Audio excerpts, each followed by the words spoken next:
And I'm just going to call you Shriti, I think. Yes. What else are you going to call me? Baroness. No. You don't have to call me Sir Chris. No, I don't think I do any of that stuff. My name's Chris Bryant and I'm the Creative Industries Minister. And today we have a very special episode of First Draft, the podcast that champions the creative industries, because we have now published our creative industries sector plan as part of the industrial strategy from the government.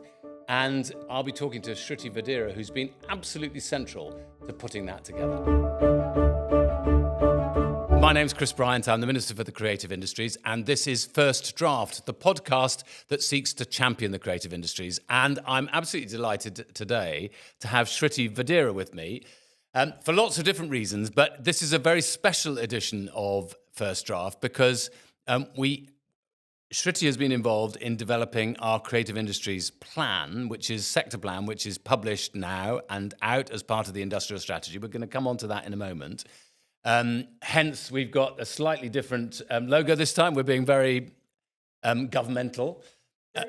It's very pink. It's a beautiful pink. But I wanted to start, Shriti, just by asking you, why on earth does creativity matter to you personally in your life? Has it got any role? Absolutely. I think it's the heart of being a human being, isn't it? I mean, that is the difference between us and machines and AI. It's that creative spirit and spark. I first was introduced to theatre by just reading Shakespeare, not actually ever watching it. And I was given the complete works because we couldn't find the singular version of Julius Caesar. And in the absence of anything else to read, I read it a couple of times. At what age? I was about 14, but I can't claim that I understood all of it, but it was just a revelation of a whole other world. And was Julius Caesar a set text for you? It was a set text at school. And that didn't put you off just reading it rather than seeing it? Well, I was growing up in India. I didn't have the ability, and there was no access to seeing it. The first time I actually saw any theatre was when I came to Britain, and I saw Macbeth, Albert Finney in Macbeth, and that gave me a panic attack because, of course, it wasn't anything like what was in my head, in my imagination. I felt like an invasion of my imagination to see it performed, and then I realised everybody else had a much better imagination than me, and I'd rather just watch other people's imagination on stage. And where did you see Albert Finney? I think it was at the National. Here? Yeah. Right. But Shakespeare's been a big part of Indian cultural life as well, hasn't it? Absolutely. I don't know which schools still have it as compulsory text, but in my day it was compulsory text. And, I mean, Julius Caesar is one of the most performed plays around the world. It's, of course, deeply subversive in a political way. But, you're playing Shakespeare, so nobody objects. Is that interesting way of looking at it? I remember seeing a production with David Morrissey and various others, an extraordinary production, sort of in the round at the Bridge Theatre. And oh yes, that was Nick Heitner's. That was fabulous. Yes, and I've also seen an all-women production as well of Julius Caesar. That was amazing. Was it the Donmar? It was at the Donmar, and then they took it to the King's Cross to the That's right, with Francis Barber and others. So that idea that it's okay to be subversive and radical as long as it's in 16th century or 17th century verse. That's well. I should think that most policy people in those countries probably don't know it is subversive, so it's fine. Right. It's like Mandela's, texts. I mean, that's these are the things they read, and everybody thought it was sort of respectable. But Shakespeare was a revolutionary. So that was your first Shakespeare that you saw, you reckon, was Albert Finney playing Macbeth. Yes. But now you're chair of the Royal Shakespeare Company. Yes. How did, and is theatre your preferred creative industry? No. I do visual arts and music. Visual arts is a very important part of my life. I love going to the National Gallery. The Italian Renaissance is my favourite period. So all of it is important. Watching films, when you go into a school and you start to talk to young people about their careers, the best way of breaking the ice is talking about what's their favorite music, or what are they listening to, or what are they watching, and they talk about all of this with such passion. And then when you ask them about what career they want, they never think about creative industries. I find that so strange, because we haven't explained ourselves properly as an industry, as somewhere where you can actually work and be professional and add value to the economy and participate. So it's really strange how we have this is what we do for fun, and then this is what we do for work. Do you think that is about socio-economic opportunity, or is it just that for some reason or other we've thought of the creative industries as a kind of nice-to-have thing in life and not really serious business? Well, I think both. There are clearly issues around access to culture, access to arts in schools, which I hope that the Labour Manifesto and the curriculum review will help us fix. So access is incredibly important. But I also think that as a sector, as an industry, we have not particularly explained ourselves well as a sector. And it's also new. So in the first instance, it's intangible, and intangibles are really difficult to explain and to understand. So we all talk about the fourth industrial revolution and technology being the future. But as the world digitalizes, as technology invades every aspect of our life, actually the thing that is growing rapidly alongside it is the consumption of creative content, of experiences, of leisure, of culture. That is the fastest growing element of consumption. It's dematerialization of consumption, so we can't see it. And you've described that as a kind of third industrial revolution. The technology piece is the fourth, but people don't seem to understand that accompanying it, the new economy is going to have the consumption of these leisure experiences, recreation, culture, creative content. And that is why we are one of the fastest growing sectors. In the decade after 2010, we were the third fastest growing sector in GVA terms, faster than financial services and pharmaceuticals, which we all, of course, love and think. And is you've our worked future. in financial which services which as well, I worked haven't in, you? and I was on the board of AstraZeneca. And I know these sectors well, but we don't think of creative industries. It's very disparate as a sector. It covers everything from video games to graphic designers to musicians to advertisers to technologists, architects, Yep. fashion. It covers so many things. It works as an ecosystem.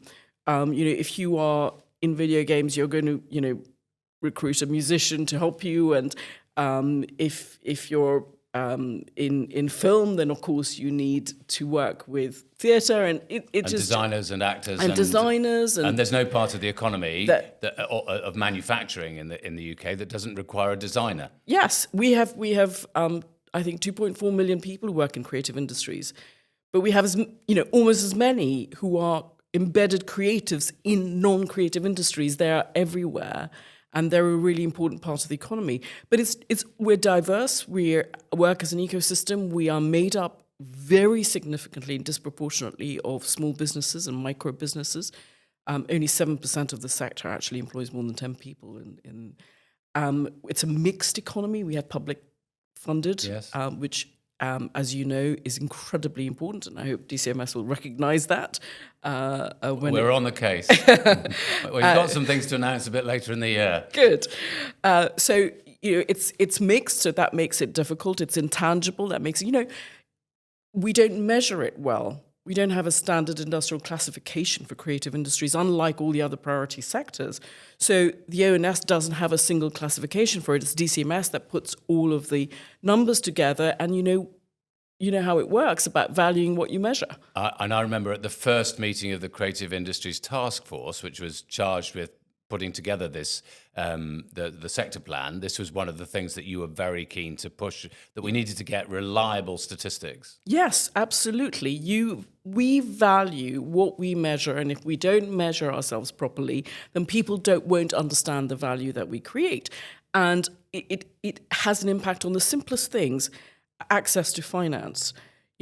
If people don't know what we do, how do you expect us to be financed?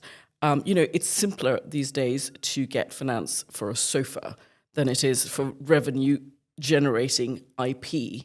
And we've got to change that. We're not included in the UK Innovation Survey. Innovation is everything. Innovation is productivity, and productivity is growth, and we know how much we need the growth. But we're not measured in the sector. Our innovation is not measured. So this takes me to the sector plan, because some of the things that we're talking about now are things that that have come out of the work out of the task force and are now published.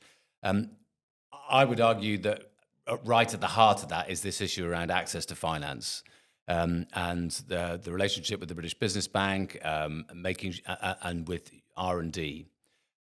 It feels like over the years, the creative industries have been a bit slow sometimes at recognizing that what they're doing is R&D, and could therefore actually be something that they might get support from the Department for Science, Innovation and Technology, as well as us in the Culture, Media and Sport.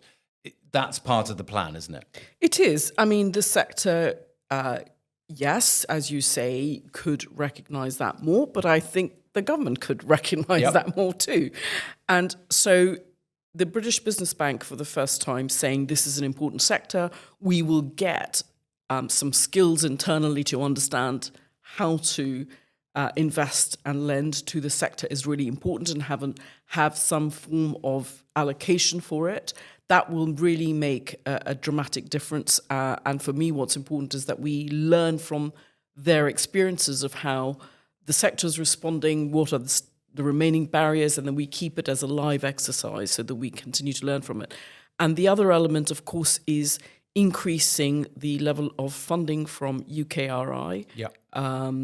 And we have just under 6% of GVA in the economy, and we have less than 1% of UKRI's funds, and we are more innovative as a sector than most other sectors. And the bit of the creative industries that has appeared in that 1% has tended to be the tech end as well, rather than the whole panoply of the creative industries, despite the fact that film production and high-end TV, and for that matter, music, are often at the cutting edge of innovation all the time. Yes, absolutely. And of course, our innovation tends to have more. We protect it through copyright and trademarks, and sometimes just being quick to market, or other elements of protection rather than patents. And then patents are the first things that get recognised. So we've got to think a bit more holistically. This is a growth sector for the whole of the world. It's not just for us. We happen to be extraordinarily good at it.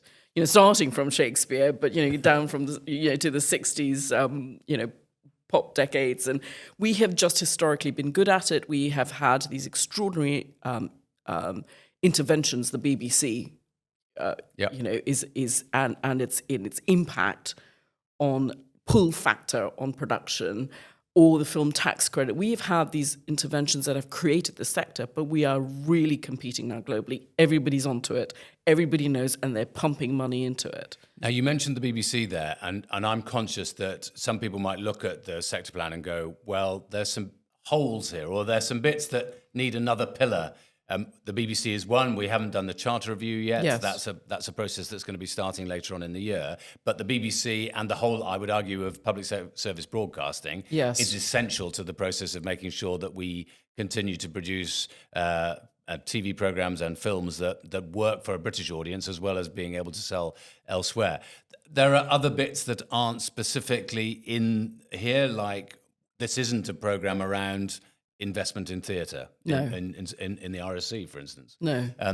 Though there may be tangential benefits, but that doesn't matter, it seems to me, because that's another part of the jigsaw that we need to put together later on in the year. This is specifically about getting us to be part of the industrial strategy for the first time I can think of in British history, recognising that the creative industries are essential to our economic growth. Absolutely. As Lisa says in her foreword, this is the start. So the gaps, this has to be a living document and a living strategy that has to be continually re-examined, filled, not just looked at for whether we're implementing what has been committed, but what more do we need to do continuously. That is one of the single most important bits. On broadcasting, I think there's an important statement in there, which is the recognition of what is happening in the sector, which is about the fact that this is now a global market. Yes. And there's consolidation and strategic partnerships that are needed, and you are giving an amber light and asking the CMA, the Competition and Markets Authority, to look at what constitutes the market so that there can be financial sustainability for public service broadcasters in the sector. I think that's really important. I think the review of the Arts Council, which is coming up, is really important, and the funding of the publicly funded arts organisations is critical because we're the foundation of the rest of the sector. I've used this before, but perhaps the most successful musical in the last 30 years is Les Mis. Obviously started by the RSC. Exactly the point I was going to make. Yes. Thank you very much. At the Barbican, a building obviously built by the City of London as well. So a complete amalgamation of interests and exemplifies that whole ecosystem that I think is important. Can I talk briefly about employment? Because obviously we talked right at the beginning of this about how do you make sure that you've got every young person in school, not just thinking, oh, I love the movies, but that could be a career for me actually in film, whether as as an actor or a cinematographer or whatever it may be, or a designer, or a finance person working in or a carpenter, or a carpenter. All of those different things, exactly. But it's very dependent on freelancers, isn't it? Yes. So freelancers are really the absolute backbone of the sector. It has some real positives because they move around a lot. They carry their skills with them. It improves productivity. It's a highly productive sector because of that. But it also gives them real issues around security, financial security, and of their lives. There's an increase in the number of freelancers who can't find work. They're really hard to reach to reskill, and skills are one of the most important issues and barriers in the sector that we need to tackle. So I'm really delighted that the government's agreed to have a freelance champion who can make sure that we are always watching out for their interests in the sector, and I hope that will lead to some concrete measures and actions in the future. And this is one of the things that BECTU, the trade union, has been arguing for a long time, because they point to the fact that after the strikes in the United States of America and COVID as well, I suppose, an awful lot of freelancers have not been able to stay in the industry. They've not had any employment at all. And that, of course, then threatens the ongoing chances of getting new films and new TV, high-end TV and new programs investment, made. Because you invest in people. Exactly. And one of the reasons that when I've spoken to American companies or others about why do they want to make films in the UK, yes, it's partly because of the tax reliefs that are part of this that we have, but it's also because we've got a really strong workforce who will deliver, the best quality movie you could possibly want. Exactly. And we have, it's one of the most highly skilled sectors. It has the highest number of degrees, I think, of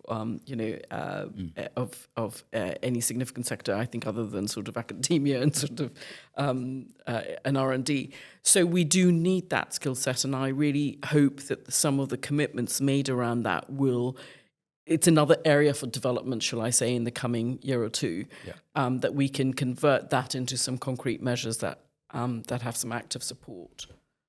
Now, sometimes I'm an MP in South Wales. Yes. You're obviously up and down Stratford. Yes. Not an easy journey on the train, quite often, I find. No, transport links. Don't get me started on transport links. But the point I was going to make is that this is, of course, not just about London and the South East. And one of the strengths of the creative industries is that a lot of them happen in lots of different places around the country. Creative hubs have been part of the way that we've managed to progress this into the future, and we're making further financial commitments to more hubs that we want to enable. I'm aware, for instance, in South Wales that we have a strong TV and film hub. It's what's led to Doctor Who and industry, I think, is being made at Bad Wolf at the moment as well, and a whole series of other things. But that sense of place is also important. Really central. It's been really central. I really have to commend the work that my co-chair, Baz. Peter Bazalgette. Peter Basil, known as Baz. His formal name is... Everybody knows Baz. Yes. And AHRC, one of the research councils in UKRI, they've been funding these clusters. There's 55 creative clusters, and that's been a good foundation. And then there'll be some devolution to the 6 mayoral authorities, and then of course there's the devolved nations as well. So I think you can't deliver through any other mechanism, frankly. No. I mean, this is how you deliver the support you're going to provide. And quite often that will involve a university as an anchor. As an anchor, exactly. And that, I've been to Leamington Spa, Yes. classic example. Yeah. You've got this amazing cluster of different companies working around video games, and that has relied on the engagement with the university, and it's self-perpetuating Yes. and self-strengthening. It is, and it's a very important area, the one you're talking about, because it's also Birmingham, Warwick, Coventry, the RSC. It's a great sort of region, but we have to make sure that this is very place-based, because if it's centralised, if it's in Whitehall, it isn't going to work. Exactly. And whilst we're on the subject of video games and Stratford, I think the RSC is developing something, isn't it? Yes. We were recently invited to Cannes because they've got the new video game section, because we are developing a video game called Lily, which is based on Lady Macbeth and her choices. And so our amazing head of innovation, Sarah Ellis, was in Cannes, and this is going to be a very exciting development. You see, it's an ecosystem. This is how we work. I think it's a really important part of the message that we've got to get across, because I still worry sometimes that people go, oh, well, Chris, you're the Creative Industries Minister. You're probably off at the theatre every night. How very lovely for you. But it's not really serious economic growth. And I just want to point out to people, twice as many people went to the theatre last year as went to a Premier League football match. Yeah. Which is kind of counterintuitive. You think people will be more obsessed with the latter than the former. Yeah, but it's not just sports. I mean, we are a growth sector. This is about growth. This is about jobs. This is about prosperity. It isn't just about the fun that we have. It's about our cultural identity. It's about our national identity. Actually, British arts and culture is one of the most important components of brand Britain. Other than our history, this is what people know us for and recognise us for. And our national identity is very tied into that, and our sense of belonging to a society. Yes, but it's also about growth. And this is the future in the whole of the world. Why is everybody else competing in the Middle East, in Asia, and the US? The competition is now fierce. We have this comparative advantage. We know that because of being one of the few countries that has this surplus of in the exports of goods and services and creative industries. That shows how competitive we can be. But we're going to be left behind if we don't continue to invest in our people, in our skills, but also, in all of the segments that make up the sector. I'm meant to be doing an interview for French television in French about soft power. Mm. And I was in Paris last week, and I asked a French minister, so what's the French for soft power? And he said, le soft power. and I kind of thought, well, that's kind of ironic, really. Maybe that is our soft power, because language is undoubtedly part of it, isn't it? And the grammar of different, not just the English language, but the grammar of telling a story, whether it's on the theatre or in music or whatever it may be. Yes, absolutely. And we have that because of the US, and the US is a very important cultural partner. But we have to remember that the real growth is coming from Asia on this, and the real competition as well. I mean, just look at what the Koreans have done. It's pretty astonishing. Yes, there's a big event coming up, indeed. At the O2, I think, where they're having a whole day of K-pop. Yeah. Yes. And we haven't talked about creative education, but we sort of started with talking about your creative education, which was picking up a copy of the complete works of Shakespeare and delving into Julius Caesar. But that's an important part of what we need to deliver as well, because if we don't start this in every school. Yes, it is really critical. And I'm not somebody that goes around saying it's more important than STEM or it's more important than that, than something else. But it is as important as STEM subjects. And I used to be a minister that, promoted STEM in schools. So I know that people think it's just about the maths and the science these days, but it's not, because in fact, what is the core of your employability in the end is people's creativity and their ability to solve problems. And that comes from having an arts-rich and creative education. And at the RSC, we have extraordinary evidence. We have randomized controlled trials that show the impact of teaching Shakespeare in the way that we do, which is in a very creative way. We've developed it from the way we, work with actors. It's the embodied method, and you show a statistically significant improvement in their learning outcomes, in their oracy, in their academic self-worth, in their school attendance. And this is what gives people their productivity and their employability and their value add and their participation in the economy in later life. This is not some soft, nice-to-have stuff. This is core. Absolutely. Now, the sector plan, the creative industries sector plan, sits as part of the industrial strategy, all published together. And you're not just co-chairing our task force for creative industries, but you've also been on the bigger industrial strategy. Yes, I don't know how I accidentally got on that. I'm the only person from one of the sectors that's on the has been on the Industrial Strategy Advisory Council, and I think that's been really good to see creative industries alongside, life sciences, technology, space and advanced manufacturing, the energy industries. It shows that we are one of the sectors of the future. Yeah. It's not about our past. And knitting all of that together, has that been easy, or have there been difficult conversations? Any difficult conversations you've had? I don't think I've had an easy conversation, as far as I can remember. But being in government, everything is about a trade-off. We know that. That's what government is about. I'm not in government, I'm pleased to say. But you're always welcome. No, thank you.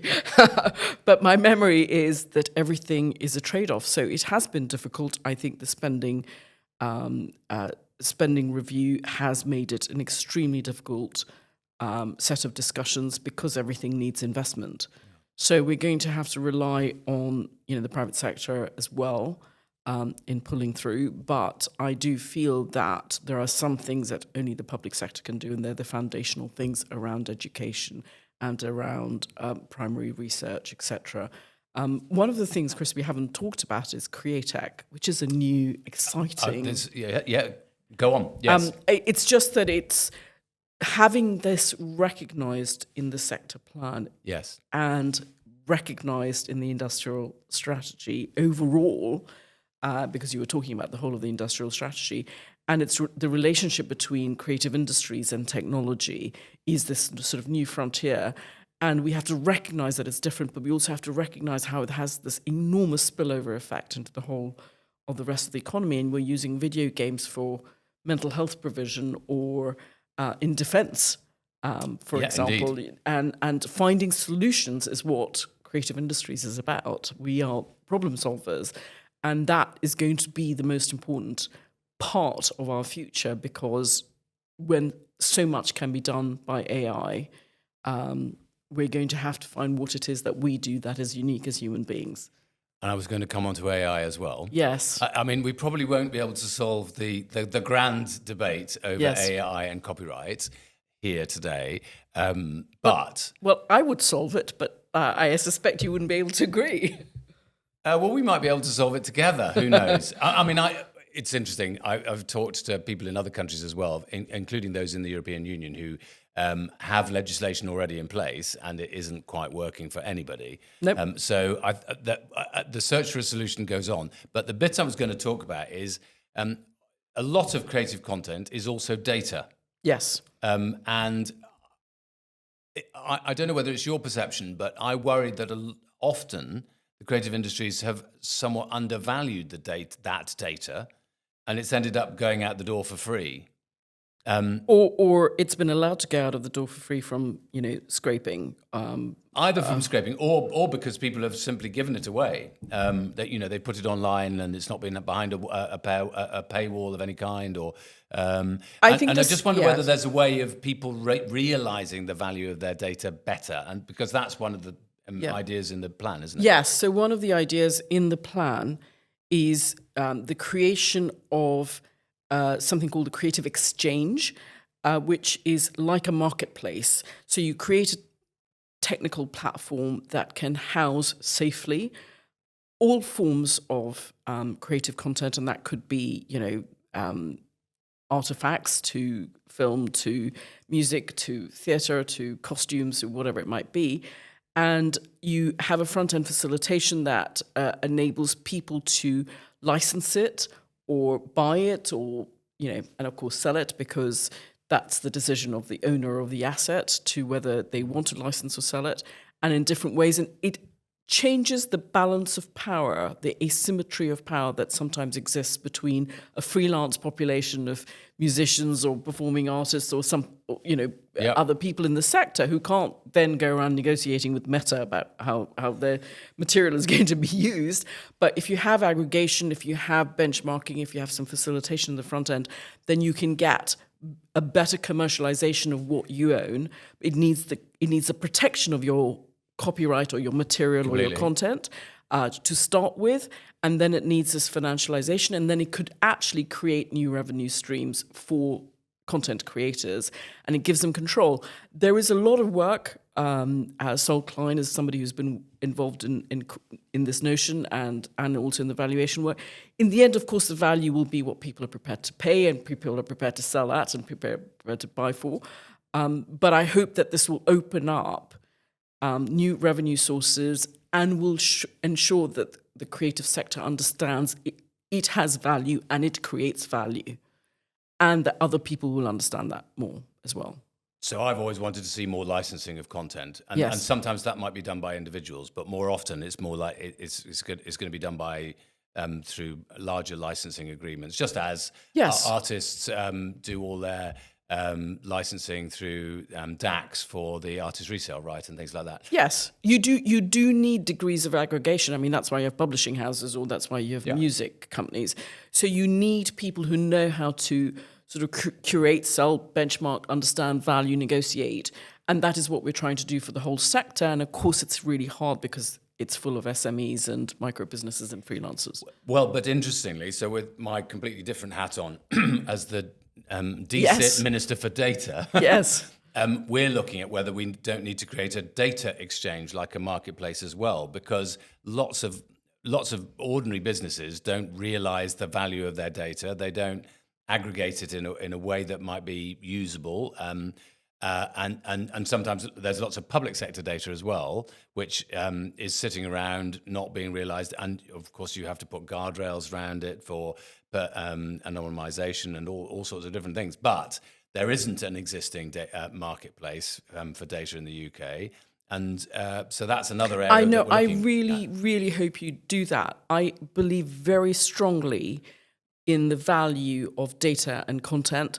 If you are an AI company, you are paying enormous amounts of money for energy use. I mean, this is an input. This is just, an input, and you should be paying for it, just as you are for everything else. But also, it could provide AI with ease of access and legal certainty by being able to get this from, a safe place that you know that it's legitimate, and you can get it easily if the platform works well.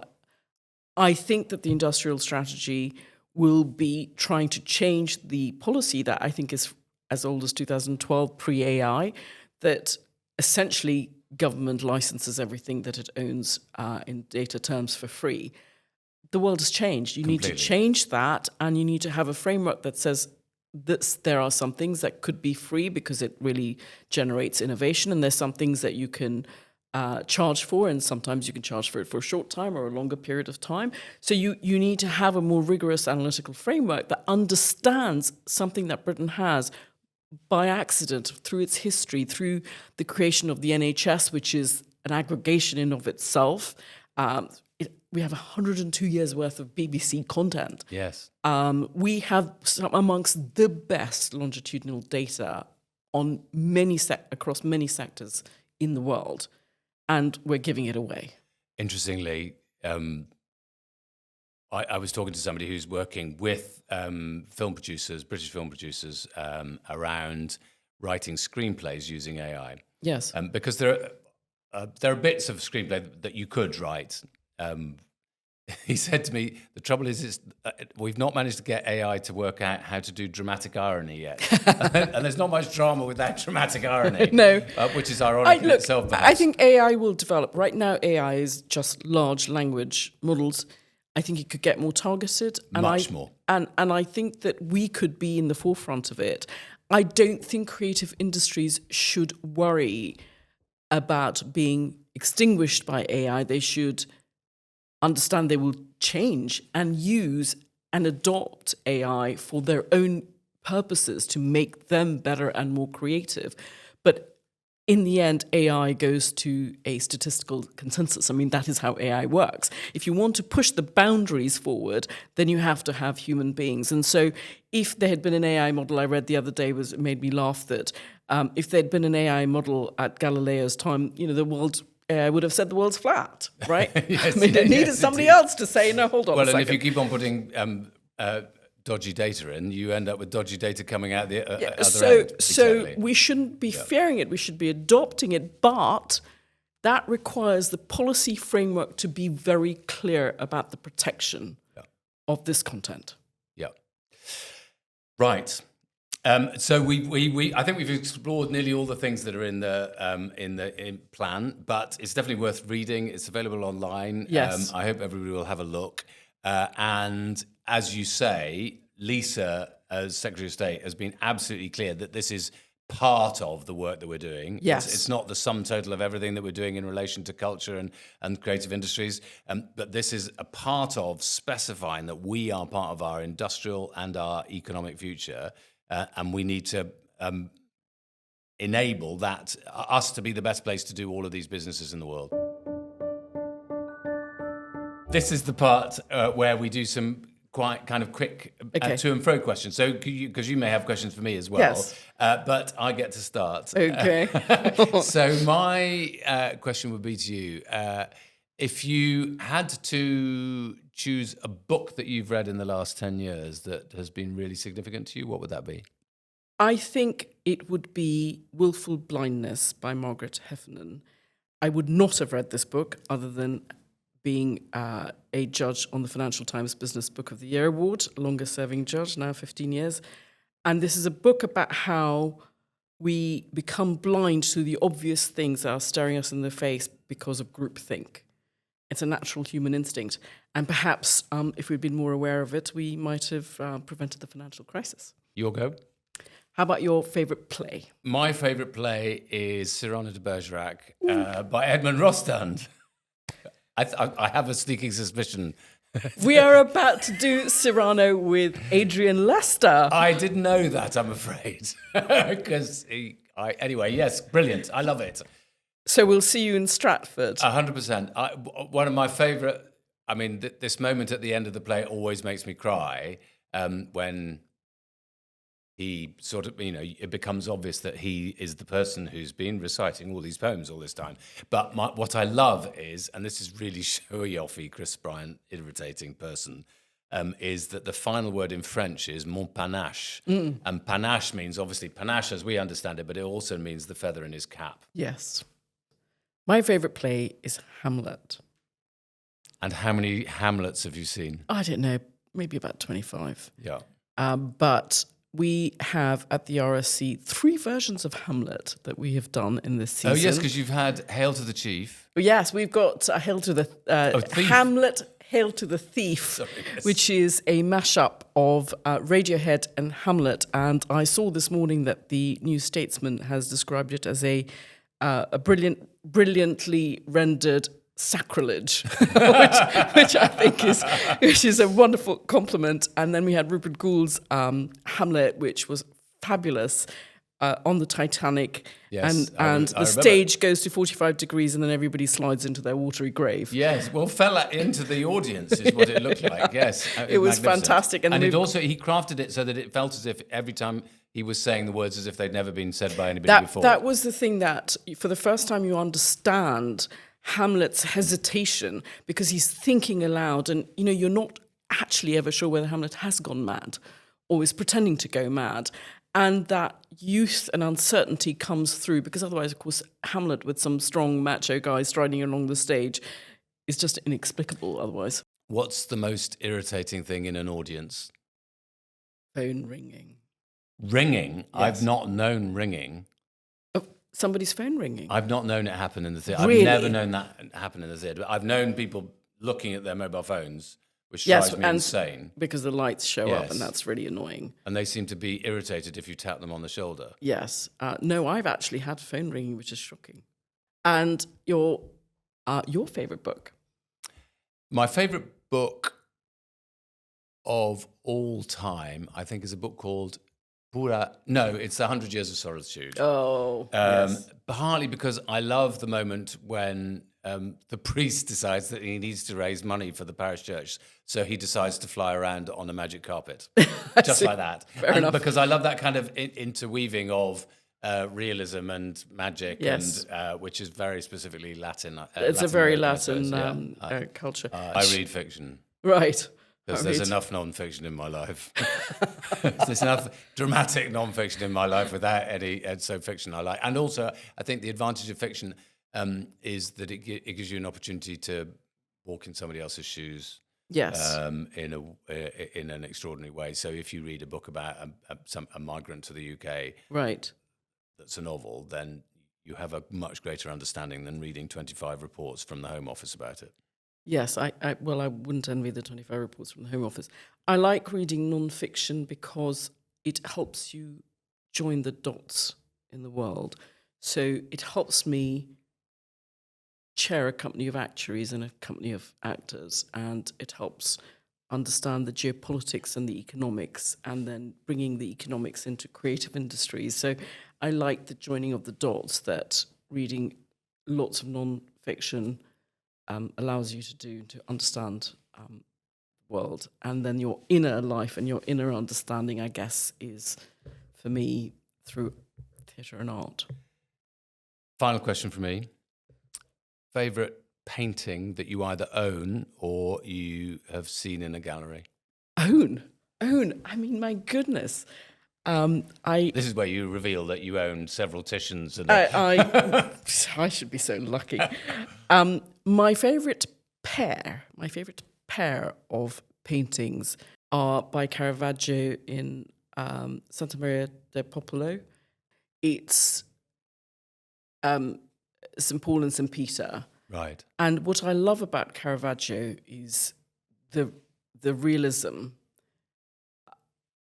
in this very reverent way in religious work, because that's literally all he could do, but also this genius with this incredibly flawed man. And he really did start a new sort of way of painting and looking at work as a very late Renaissance. I have an ambition to see all the Caravaggios in the world. I have done a tour of Caravaggios in the world. Already? So yes. You've already done my programme. I did ditched. it in my 30s because I fell in love with Caravaggio in my 30s. Gosh. And I remember going to see one in the vaults in Malta somewhere, and that was very strange. That was probably the strangest one. And the rest are all in reasonable...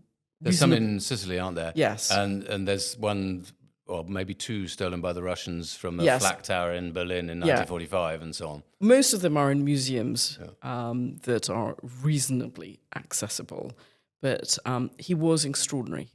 Many thanks. Shriti Vadera, thanks not only for doing the podcast today, but also helping us put together the Creative Industries Sector Plan, which is now published. And I think it's a really important piece of work. And you coming with a mind that has worked in financial services and life sciences and so many different areas, I think brings a degree of rigor to the sector which we need, but also that sense that we're part of not only an ecosystem in itself, but also part of a wider ecosystem in the UK industrial sector, I think is a really important piece of work. So thank you very much. Thank you, and thank you to your wonderful team who did the work.